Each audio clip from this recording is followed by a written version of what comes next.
কথা। সংবিধান মানতে হলে বর্তমান স্বরাষ্ট্রমন্ত্রীর এখন দেশের বাইরে থাকার কথা ছিল। সংবিধান মানতে হলে যে বাচ্চাদেরকে আজকে এখানে শিক্ষা দেওয়া হচ্ছে, দীক্ষা দেওয়া হচ্ছে, কিংবা তাদেরকে কোনো কোনো ক্ষেত্রে জাসদের সাথে তুলনা করা হচ্ছে, সেই বাচ্চাদের নিয়েই আমরা এই সরকার দলের লোকদেরকে, সরকার দলের সম্মানিত নেতৃবৃন্দকে আমরা চোখের পানিও ফেলতে দেখেছি। আবার কাউকে কাউকে কথা বলতেও শুনেছি যে এই সমস্ত বাচ্চাদের, আমরা তাদের শিক্ষার্থীদের আন্দোলনের সাথে আমাদের কোনো সম্পর্ক ছিল না। 14 দল মিটিং করে বলেছিল এই জামাত শিবিরে হচ্ছে সবচেয়ে বড় সমস্যা, তাদেরকে নিষিদ্ধ করলে এই আন্দোলন থেমে যাবে। আজ একটা কথা পরিষ্কার বলতে চাই, এই গণবিপ্লব নিয়ে আমাদের মাথা ব্যথার মূল কারণ হচ্ছে এখানেই।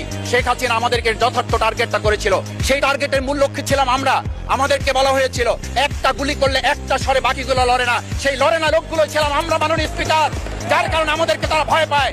আবার যদি গণভোট, জুলাই সনদ নিয়ে এই জাতির সাথে প্রতারণা করা হয়, তাহলে মূল্য দিতে হবে শুধু নয়, আবার আমাদেরকে 17 বছরের সেই জেল জুলুম, নিপীড়ন, গুম খুনের জায়গায় আমাদেরকে ফিরে যেতে